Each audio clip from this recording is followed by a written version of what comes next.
나주부TV 시청자 여러분 안녕하세요. 네, 오늘 국내장이죠. 국내장은 소폭 상승하는데 성공을 했고요.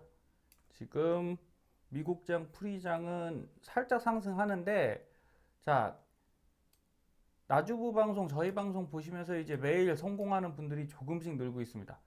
예, 자화자찬 같긴 하지만 그래도 기분은 좋은 일인 것 같아요. 예, 이제 연락 오시는 분들 중에 가격대에 매수하셨다, 잘하셨다 이런 분들이 있는데 그런 게 중요한 겁니다. 투자에서는 매일매일 실패보다는 성공 경험하시는 게 좋고요.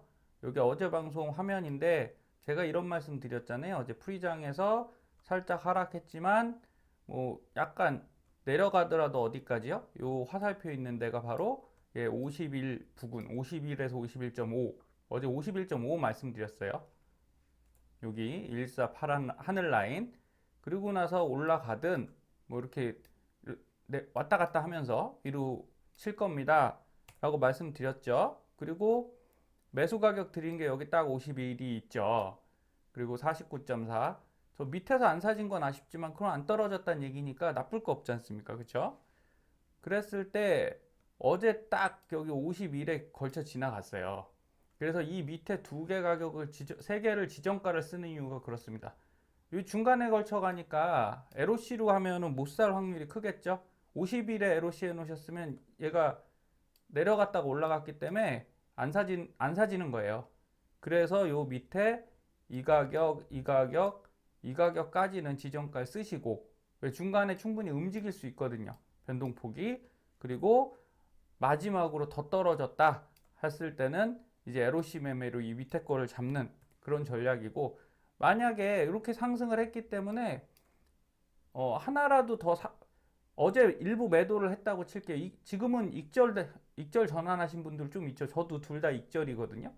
그러면 뭐 한 5개를 팔고 10개를 팔고 100개를 팔았다고 했을 때 내가 일부분만 한 10개에서 20개만 사고 싶다.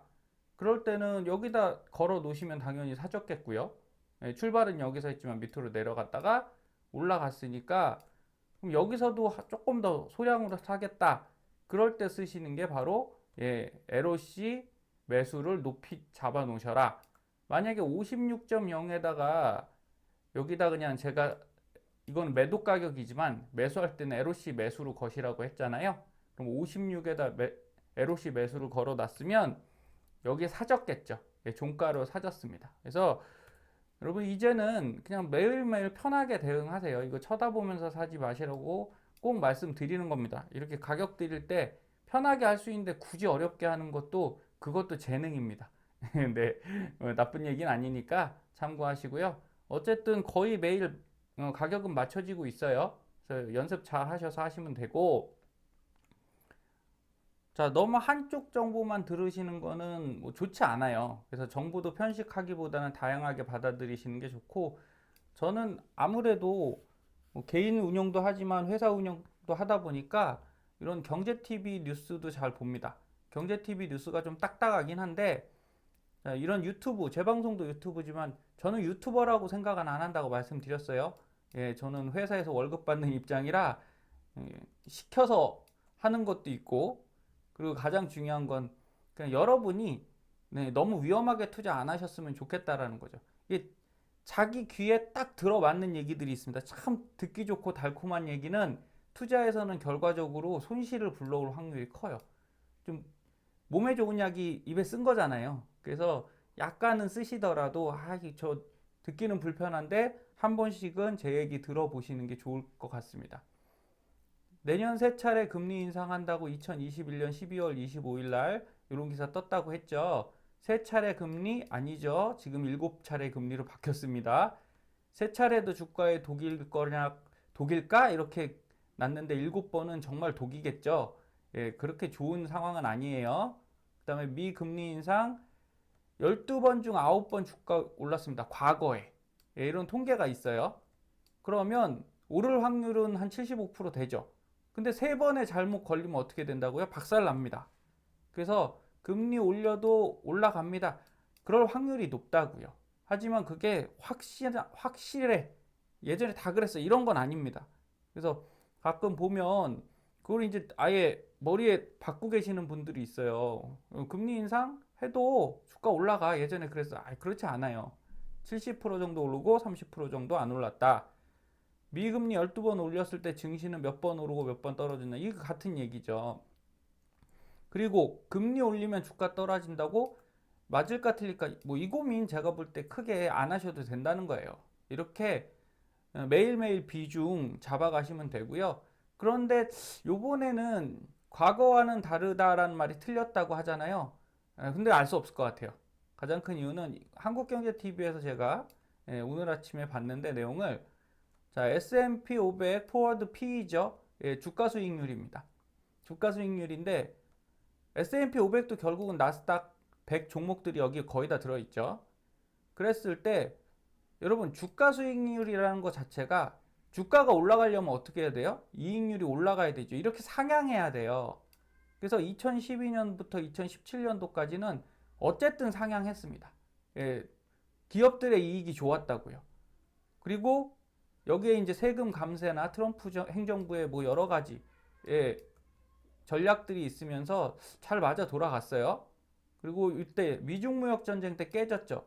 이거 깨지면서 결국 주가 어떻게 됐죠? 2017년도부터지만 주가는 2018년도부터 깨졌단 말이죠. P랑 비슷하게 갑니다, 주가는.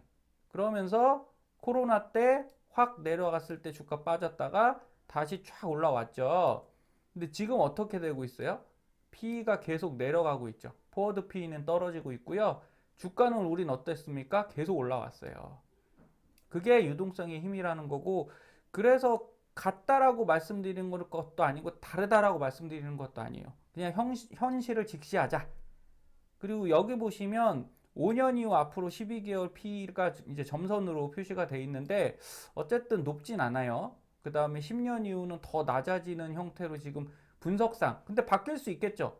얼마든지 뭐 갑자기 전기차가 또 날아가는 산업이 되고 메타버스가 진짜 혁신적 기술에 의해서 20년 걸릴 줄 알았는데 5년밖에 안 걸렸다. 그러면 또 바뀔 수 있습니다. 하지만 어쨌든 전망치는 그렇다. 요거 명심해 주시고요.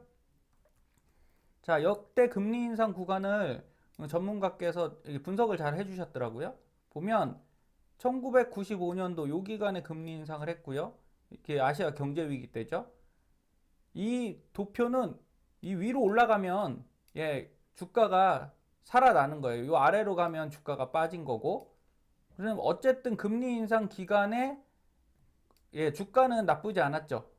처음에 올랐다가 내려갔지만 어쨌든 플러스였습니다. 포지티브한 방향이었고, 두 번째 요 구간 2000년도 닷컴 버블 때죠. 그때도 포지티브 했어요. 이건 상당히 포지티브하죠. 강하게 올라왔어요.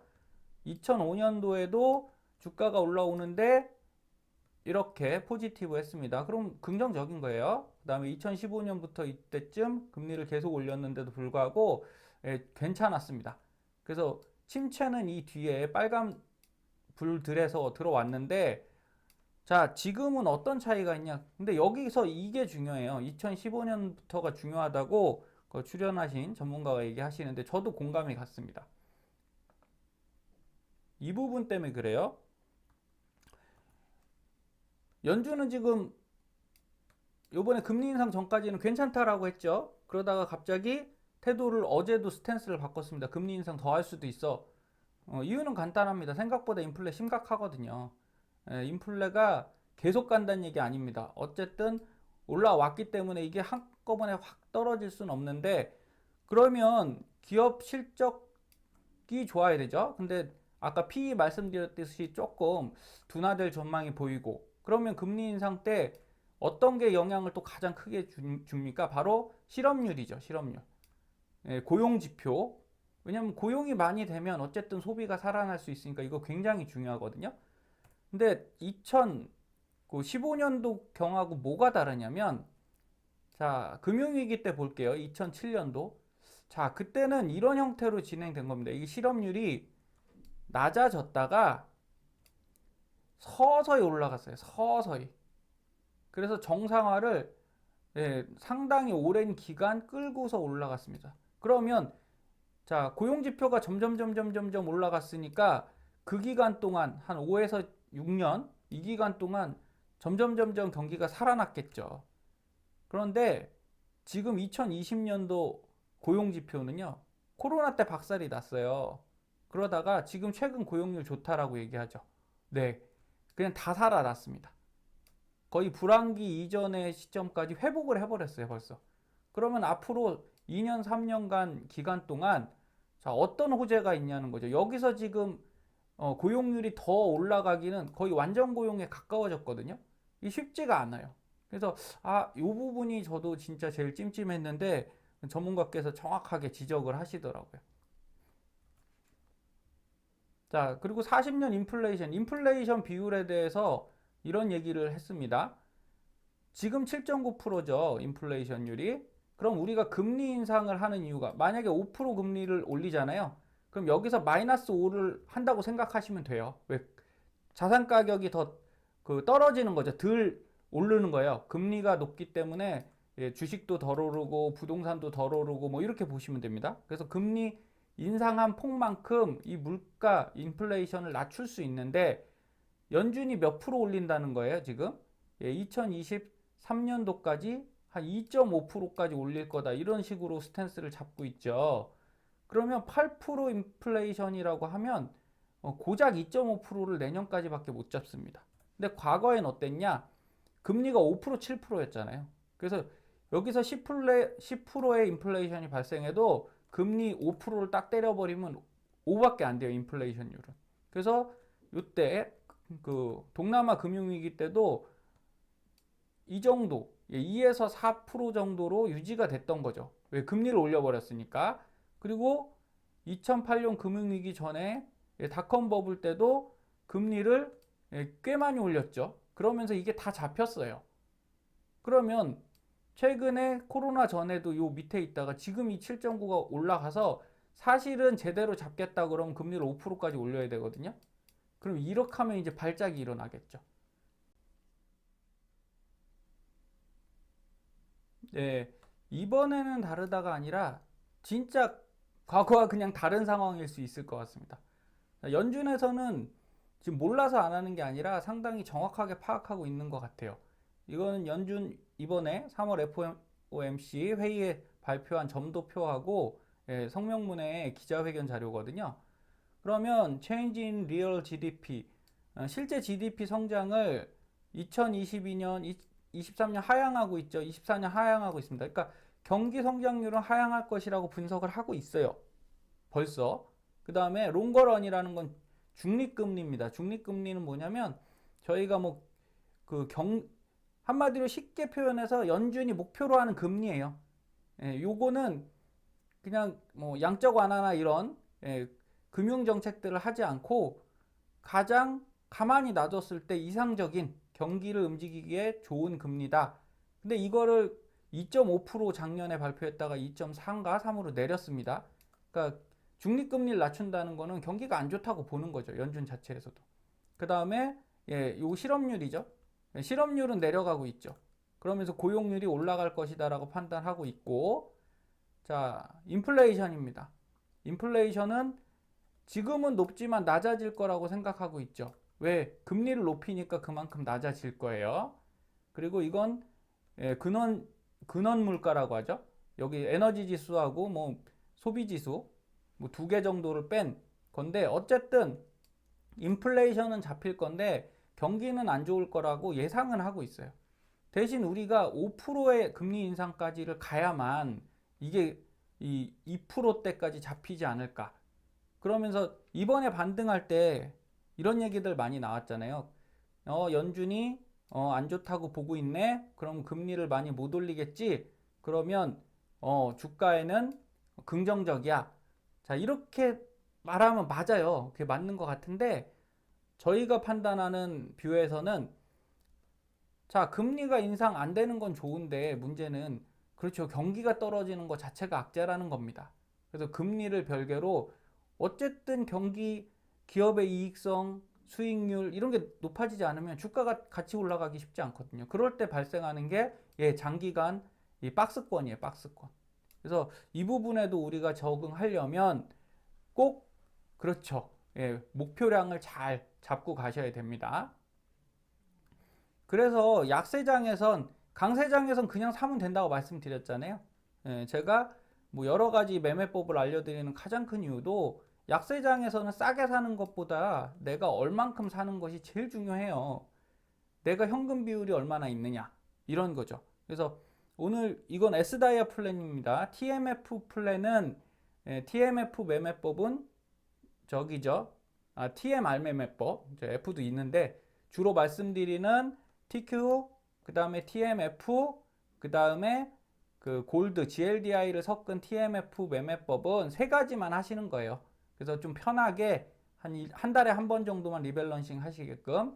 근데 이 S다이아 플랜은 말 그대로 여러 개의 TQ 그 다음에 EDC는 이머징이라고 말씀드렸고요. SOXL 반도체, TMF 국채 그 다음에 국내 것까지 섞여 있는 요 포트폴리오니까 난 조금 더 주식 잘하니까 너무 하나는 지루하다. 그래서 한 주에 한 번씩 내가 리밸런싱 하면서 하겠다 하시는 분들께 제가 공개해 드리는 건데 이 중요한 건 이거라는 거죠. 여기 보시면 네, 비율이에요, 비율. 지금 어떤 걸 더 사야 되고 어떤 걸 줄여야 되는지 스스로 결정하시기 힘들잖아요. 예를 들어 TQ만 우리가 쳐다보고 있으면 계속 TQ만 사게 되거든요. 그러면 상관관계가 없는 또는 보완해 줄 수 있는 다른 자산까지는 매수를 안 하거나 돈이 부족할 수 있어요. 그래서 저도 어떻게 됐냐 보세요. 자, 1,000만 원 기준이니까 뭐 1억 가입 1억을 내가 진행하겠다 그러면 10배 하시면 된다고 말씀드렸죠. TQ 비율이 29%입니다.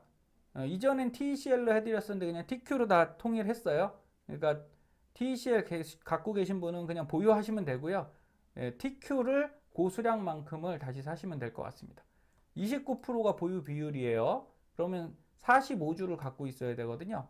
근데 저는 TQ를 TMF에서 TMR 매매법에서 보유하고 있는데 어쨌든 두 개를 보유해야 되잖아요. 제 입장에서 그렇습니다. 그래서 더 사야 돼요. 42개. 그럼 오늘부터 열심히 TQ를 또 사야겠죠. 그래서 요건 패스입니다. 그런데 EDC 중국 때문에 이거 이머징 갑자기 너무 떨어졌어요. 그러면 지금 30개를 갖고 있는데 마이너스 22개를 해야 되는 거예요. 그럼 한 번에 답하냐? 그렇게 해도 되는데 전 천천히 보면서 이제 EDC는 매수 안 하고 줄일 겁니다. 줄여갈 거고 혹시 다음 달에 쭉 올라가면 이 비중이 또 올라가요. 그러면 덜 줄여도 되겠죠. 그래서 그렇게 융통성 있게 운영하시면 되고요. 자, SOXL도 33개 있는데 지금 부족하잖아요. 이게 아니 넘죠. 51개가 있는데 33개를 사야 되니까 어쨌든 팔아야 됩니다. 그래서 더 매수 안 하고 이렇게 마이너스 되는 종목들 팔아야 되는 거는 매도를 해서 뭘 사면 된다고요? TQ를 사면 되죠. 예, 이렇게 보시면 됩니다. 그리고 밑에 지금 리튬이나 글로벌 리튬이나 여기 보시면 또 BBIG 같은 경우는 너무 적게 샀거든요. 106개, 68개 정도 갖고 있어야 되는데 TQ 사다 보니까 그냥 까먹고 예, 자동 주문만 예약 주문만 걸어 놨었어요. 근데 안 사졌더라고요, 많이. 생각보다 한국이 계속 떨어질 줄 알았는데 살짝 올라와서 그래서 여기도 수량을 추가를 해서 매수를 할 겁니다. 이런 식으로 많은 건 줄이고 그리고 올라갈 걸 더 사고 뭐 이런 식으로 하는 거예요. 그래서 여러분 이렇게 포트폴리오를 작성해서 하시면 1,000만 원 중에 채권이 10%, TMF 10% 들어갑니다. 그 다음에 맥쿼리 10%, 그 다음에 현금 8%니까 한 28% 정도, 한 280 되겠죠. 이건 현금으로 계속 보유하고 계실 수 있고 그때그때 맞춰서 저희가 계산해서 드리니까 차라리 이렇게 매수하시는 게 막 떨어지면 더 사고 싶고 이런 욕심 있잖아요. 이런 거를 좀 커버하실 수 있습니다. 자, 다음 자료를 보시면 TMF 최근에 엄청나게 내려가죠. 그래서 이거 계속 사도 됩니까? 이런 문의를 주시는데 아니 사셔도 돼요. 이유는 여러분 이게 TMF가요. TLT 세배 레버리지인데 최근에 코로나 전에 58까지 갔습니다. 그러면 지금은 18이거든요. 근데 여기서 18.83인데 계속 내려가고 있어요. 자, S밴드에서 제가 말씀드렸죠. 이 하단홈은 어떻게 된다고요? 반등 간다고요. 어떤 걸 사셔야 됩니까? 비싼 걸 사야 돼요? 싼 걸 사야 돼요? 투자에선? 싼 걸 사야죠. 이거 안 싸 보이십니까? 전 굉장히 싸 보이거든요. 이거 과거 기점으로 보면 진짜 바닥 와 있어요. 그러면 채권이 안 좋습니다. 아니요, 금리 인상하면 어차피 채권은 내려가게 돼 있어요. 그런데 주식보다 하락폭이 크냐? 그렇진 않아요. 예, 최근에 좀 급락하는 경향. 왜? 확정적으로 금리가 올라가니까 채권 가격이 떨어지는 거거든요. 네, 그렇게 보시면 돼요. 그래서 그렇지 여기 밑에 딱 지금 지표에서도 어떻게 해요? 거의 바닥권 들어왔잖아요. 그래서 요 바닥권 들어간 다음에 어떻게 시작했습니까? 대세 상승이 시작됐거든요. 여기서도 바닥권 들어간 다음에 대세 상승이 시작돼서 과거 같은 경우에 10달러 하던 게 30달러까지 몇 년에 3년에 갔지 않습니까? 그래서 장기 투자 10년 보시면 지금 이 가격 너무 매력적이에요. 그래서 걱정 없이 사셔도 됩니다. 이런 말씀 드리는 거고요. 자, 저는 개인 운용을 하지만 전문 운용도 하는 편이죠. 그랬을 때는 하락장에서는 커버드 콜을 씁니다. 전문가들은. 이게 뭐냐? 자, 과거 지수를 볼게요. 이 SQQQ로 제가 해칭 매매 하지 않습니까? 코스피가 이거 2019년도 자료인데 2300 이상일 때 100%못 들어가는 거예요. 고점이라고 생각되면 100% 인버스 들어가는 겁니다. 근데 이렇게까지는 안 해요. 실제적으로 저희도 뭐 인버스를 한 40에서 절반 정도 넣죠. 50 넣고 그 다음에 주식을 보유합니다. 이렇게 해놓고 지수가 떨어지잖아요. 그래서 요번에는 저희가 3300, 그 다음에 3200, 3100, 3000, 2900, 2800, 2700 이렇게 떨어졌을 때 이걸 썼어요. 그러면 인버스를 사는 거죠. 그런 다음에 지수가 또 떨어지면 인버스를 줄입니다. 이렇게 100에서 76으로 줄였죠. 저희는 50에서 그때 45 정도로 줄였습니다. 그럼 5% 줄인 걸로 뭘 사요? 지수형 ETF를 사는 거죠. 계속 올리는 거예요. 이런 식으로. 그래서 점점 주가가 떨어지면 인버스 비중을 낮추고 그 주식을 그 비용을 갖고 다시 지수형으로 들어가는 자 이런 전략을 쓰는 겁니다. 그래서 제가 안전벨트 매매법도 그렇게 쓰는 거고 그래서 SQQQ 사면 물립니다. 여러분 그걸 보유할 생각을 하니까 물리시는 거죠. 홀딩할 생각하니까 물리는 거고 이렇게 지수대에 맞춰서 비중을 줄여가면서 그걸 TQ로 전환하시면 물리지 않아요. 저도 SQ 지금 마이너스로 갖고 있는 이유는 아직 그 지수대가 안 왔기 때문에 그렇습니다. 그리고 커버드 콜이라는 거 그냥 간단히 말씀드리면 제가 QQQ하고 TQ를 볼 때 저는 이렇게 생각합니다. 자, QQQ로 1억 투자하잖아요, 여러분. 그러면 하실 수 있는 방법. 본인이 1억을 갖고 계시는데 정말 낮은 가격이라고 생각했는데 1억을 다 투자했어요. 근데 주가 빠지면 어떻게 되죠? 할 수 있는 게 분할 매수, 분할 매도밖에 없죠. 있는 것 중에 팔고, 매도하고, 그 다음에 올라갈 때 다시 매수하고, 뭐 이런 전략밖에 없어요. 근데 1억을 샀는데 정말 재수가 없어서 급락을 맞았단 말이죠. 그러면 닷컴버블급은 생각도 하기 싫으니까 말을게요. 언제냐? 금융위기 때죠. 그때 한 50% 이상 빠졌으니까. 자, 그거 회복하는데 15년 걸린다고 말씀드렸잖아요. 자, 정말 운이 나쁘면 이게 15년이 걸립니다. 그런데 사실 제가 TQ를 더 많이 안 사는 이유도 어느 구독자분들이 물어보시더라고요. 왜 이렇게 조금만 사냐고. 저는 이것 때문에 그래요. 1억을 QQQ에 투자할 수도 있는데 저는 그냥 TQ를 3,300만 살 생각입니다. 가장 큰 이유는 3,300만 사고도 TQ랑 동일한 성과를 낼 수 있잖아요. 그렇죠? 그리고 얼마가 남아요? 6,700이 남는데 그거를 다른 자산군의 채권이나 원자재나 아니면 국내 주식이나 이런 데 더 투자를 할 수 있는 여력이 생기거든요. 그랬을 때 혹시 미국장이 박살이 나더라도 지금 금융위기급의 위기가 한 번 더 오면 저는 3,300만 손해보면 되죠. 그러면 6,700이 남아있으니까 이걸 갖고 그때 TQ를 다시 사면 됩니다. 그러니까 저는 그렇게 생각하고 해칭을 하는 거죠. 그런 게 보통 커버드 콜이라고 하거든요. 일부분만 그 주식을 넣고 다른 조금 뭐 10% 20%는 옵션을 사요. 그래서 수익을 극대화시키는 겁니다. 근데 지수가 이렇게 올라가잖아요. 그러면 그냥 여기서만 수익을 갖고 얘는 올라가면 뭐 어쨌든 이거 매도해서 없애버립니다. 그래서 그 프리미엄만 갖는 이런 식이기 때문에 SQQQ가 저한테는 이런 거죠. 혹시 올라가더라도 그냥 그만큼 비용 처리하고 끝나는 이런 구조라고 생각하시면 돼요. 근데 TQ를 만약에 여기다 1억을 넣으셨으면 큰 문제가 발생합니다. 바로 맥스 MDD가 금융위기 때처럼 오면요 25년이 넘게 걸려요. 이게 제로 되거든요. 그래서 지금 우리 구독자님들이 현명하시니까 잘 생각해 보셔서 TQ를 무리하게는 사지 마시고 적당한 수준만큼 사시는 거를 추천드립니다. 그래도 용감하게 사시겠다면 제가 매일 말씀드리는 데이 LOC 매매법 통해서 하십시오. 그래서 1억씩 투자하시는 거는 선택이시지만 요런 장단점이 있다 보시면 될 것 같고요. 자, 오늘의 캔들은 자, 차트에서 잠깐 보여드릴게요. 자, 오늘 캔들 모양 보시면 이렇게 나왔거든요. 자, 십자형 도지가 여기 딱 떴죠. 근데 얘가 뭐 아니면 도예요. 뭐 아니면 도고 이렇게 해서 이건 진짜 반반입니다. 이렇게 양쪽으로 해서 쫙 올라가는 경우가 있는 반면에 근데 대부분 하락장에선 그렇게 작용을 안 하고요. 여기 볼까요? 여기 십자형 도지 떴죠. 이전까지 상승을 얘가 꺾어버리는 경우가 좀 많아요. 여기서 그렇고 다음에 이전 차트에서도 한번 보면 자 여기서도 올라가면서 이건 뭐 도지 아니니까 뺄게요. 십자형은 아니니까 쫙 올라가면서 요 끝부분에서 이런 식으로 근데 이것도 모양은 아니죠. 근데 여기 나오죠. 여기 십자형 도지형 두 개가 딱 뜨면서 어떻게 돼요? 상승이 이렇게 다시 깨지죠. 그리고 요 끝에 보셔도 이렇게 십자형 두 개 나오면서 부분 상승이 부분 하락으로 바뀌고 여기서도 부분 상승이 부분 하락으로 그래서 좋은 그림은 아닙니다. 캔들 모양은 오늘은 살짝 올라갔는데 떨어질 확률이 좀 높아 보여요.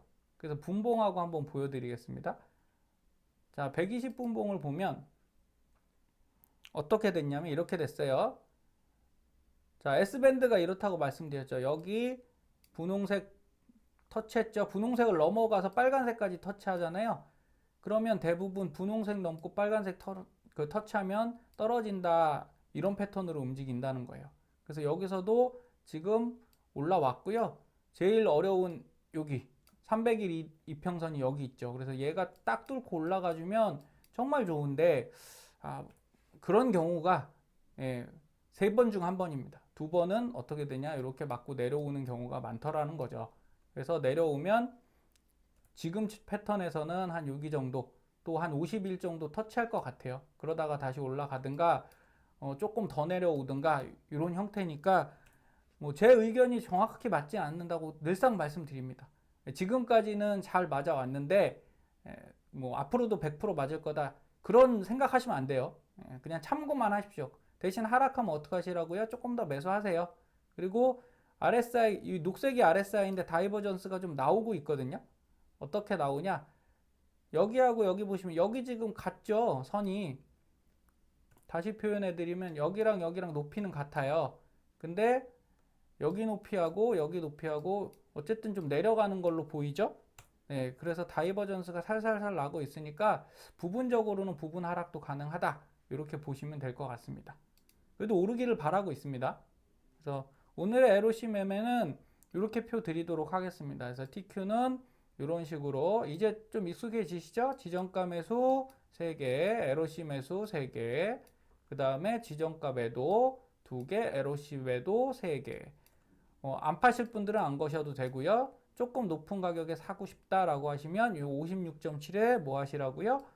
네, 지정 LOC 매수를 하시던가 아니면 자동 주문으로 해 놓으시면 되겠습니다. 그래서 오늘도 상승을 좀 했으면 좋겠고 이렇게 매일매일 꾸준히 매수해 가시면서 숫자를 잘 꼭 포트폴리오 상에서 맞춰 주세요.